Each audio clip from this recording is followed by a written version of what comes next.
Le Barça contraint d'annuler le transfert de Dani Olmo? Le FC Barcelone ne peut pas enregistrer Dani Olmo malgré les 55 millions d'euros et les 7 millions d'euros dépensés pour le recruter au RB Leipzig.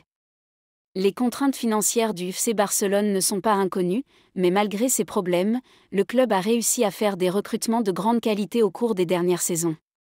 Lors du dernier marché des transferts, le FC Barcelone a réussi à recruter Olmo, le héros de l'Euro 2024, en provenance du RB Leipzig. Olmo a déjà commencé à s'entraîner avec le club catalan et devrait participer à la finale du trophée Joan Gamper contre l'AS Monaco lundi. Cependant, il n'est pas encore clair si le club pourra l'inscrire dans l'équipe avant le début de la Liga, samedi, contre Valence. Le Barça dans l'impasse. Selon la Cadena SER, les Blaugrana ont récemment conclu un accord d'une valeur de 40 millions d'euros avec la société de restauration et de logistique Aramark, mais ils doivent encore trouver 60 millions d'euros pour couvrir les impayés liés à la vente de Barça Vision. Si le club ne parvient pas à réunir la somme restante, il ne pourra plus recruter de joueurs pour la saison 2024 à 2025 de la Liga.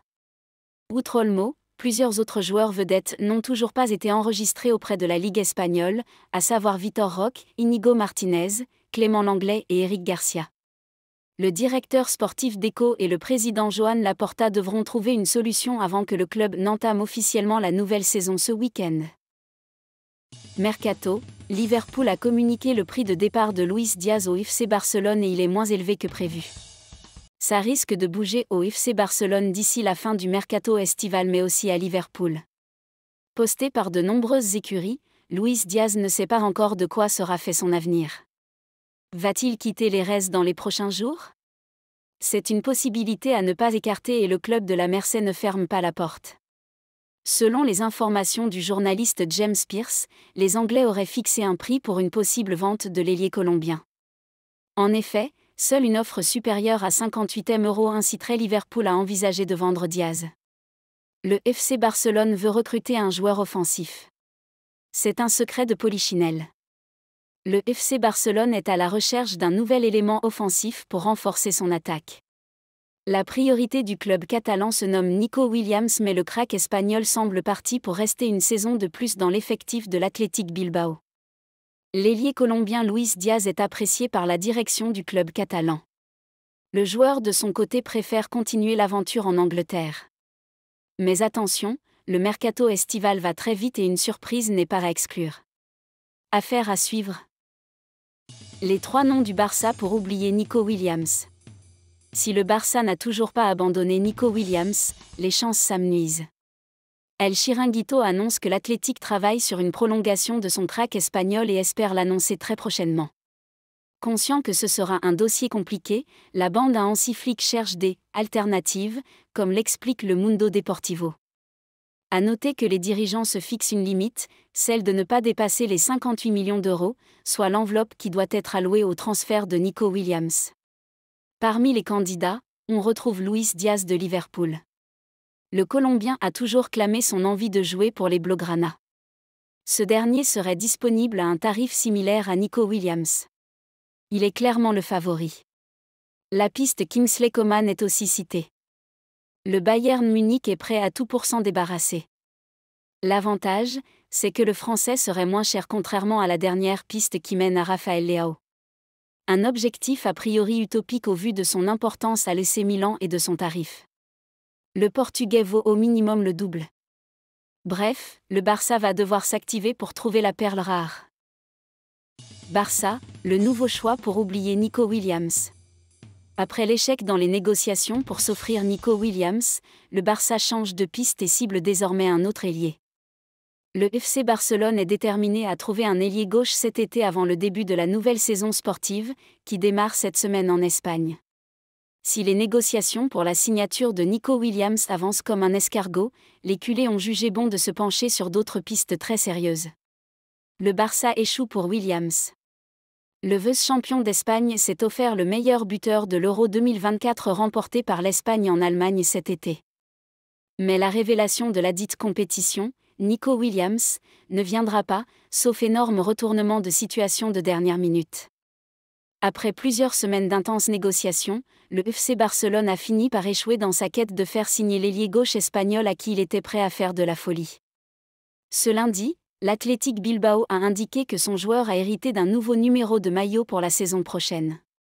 Autrefois porteur du 11, c'est désormais le 10 que portera Williams. Kingsley Coman, la priorité de Flick. Clairement, le natif de Pamplona ne quittera pas son club formateur cet été.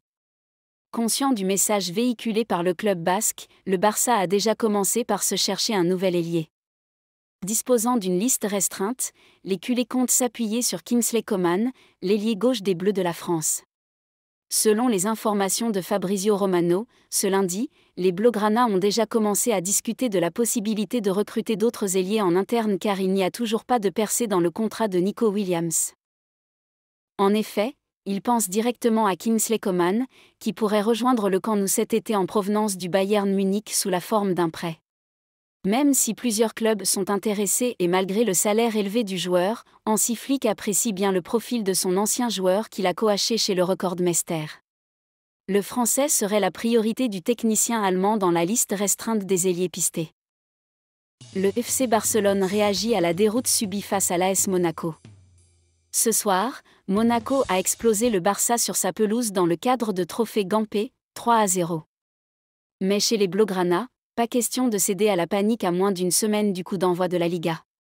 Ce soir, l'AS Monaco était l'invité d'honneur du trophée Joan Gampé. Un match de gala que le FC Barcelone dispute chaque été. Et les Catalans sont plutôt efficaces puisqu'ils ne l'ont plus perdu depuis plus de 10 ans. Eh bien, ce soir, l'ASM a brisé l'invincibilité Blaugrana. Et de quelle manière ? Certes, Adi Hütter alignait une équipe presque type, tandis qu'Hansi Flick devait composer avec plusieurs absents de taille, mais personne n'avait vraiment misé sur une victoire 3-0 des assémistes. Une victoire de prestige acquise grâce à Lamine Camara, Bril Mbolo et Christian Mawissa. Une excellente nouvelle pour le club princier puisque 2 de ses recrues estivales ont brillé à moins d'une semaine de la reprise de la Ligue 1 face à Saint-Étienne. Côté catalan, en revanche, le couac fait tâche. S'il est difficile de tirer des conclusions à propos d'une équipe encore remaniée après un match de pré-saison, prendre un 3-0 à domicile par un adversaire moins huppé ne passe pas vraiment inaperçu, à quelques jours de la première journée de Liga face à Valence. Espérons que ce soit un accident. Promu capitaine, le gardien Marc-André ter Stegen prie en tout cas pour que cette défaite cuisante ne soit qu'un simple accident. Espérons que ce soit un accident. À certains moments du match, nous n'étions pas au point et il fallait quelque chose d'autre. Ce sont les détails qui décident des matchs et celui d'aujourd'hui était un avertissement, espérons que ça ira mieux. J'espère que mon discours et mon ton étaient appropriés, je voulais choisir les meilleurs mots pour le stade et les gens. J'espère que les supporters nous soutiendront tout au long de la saison. A-t-il déclaré au micro de la chaîne de télévision du Barça. Quelques instants plus tard, le nouvel entraîneur Blaugrana, Hansi Flick, refusait de céder à la panique. Nous aurions pu marquer le but du 1-0 et le match aurait été différent. En première mi-temps, nous n'avons pas joué aussi vite que nous l'aurions voulu. Nous nous sommes améliorés, mais nous avons commis une erreur et ils ont ouvert le score. Nous pouvons mieux jouer et il reste 5 jours pour préparer le match contre Valence. C'est maintenant qu'il faut perdre, c'est mieux qu'en cours de saison. Quand vous perdez 0-3, ce n'est pas facile, mais l'atmosphère à Montjuïc est fantastique. Quand vous jouez vite, la réaction du public est parfaite. La vitesse et les passes n'étaient pas aussi bonnes que lors des matchs précédents. Nous n'avons pas contrôlé le jeu. Monaco a progressé et l'erreur commise à 0-1 est à l'origine du résultat. Je sais ce que l'équipe peut faire. Ce n'était pas notre match, nous n'avons pas bien joué, mais nous jouerons différemment à Valence. Je suis sûr que notre performance sera différente. Nous devons améliorer notre entraînement sous pression. Nous devons améliorer nos performances. Nous allons l'analyser et je suis sûr que samedi, nous ferons mieux. Le rendez-vous est pris.